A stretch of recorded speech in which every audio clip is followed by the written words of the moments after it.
Hello everyone and welcome back to another video from Crazy Gamer. In this video, I'm going to show you how to sign up and create a new account on Epic Games. So let's get started right away.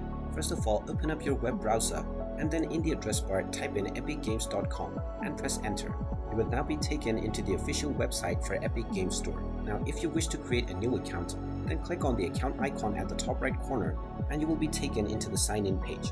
Within this page, just tap on create account at the bottom section and you will be asked to enter your date of birth.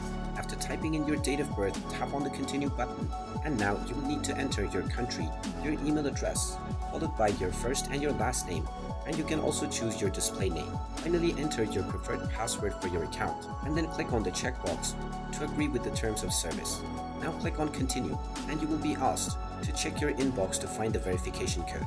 So just log into your email address that you just used for signing up and you will find an email from Epic Games which contains your verification code. Just enter this code within the given box and click on verify email.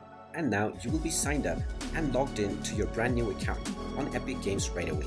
You can now immediately start browsing through the game library and start playing your game using this newly created account. And there you have it. That is how easy it is to sign up and create a new account on Epic Games. If you find this video helpful, make sure you hit that like button and subscribe to our channel if you haven't done so already. Also ring that notification bell to never miss another update from us. Thank you for watching and I will see you again in the next video.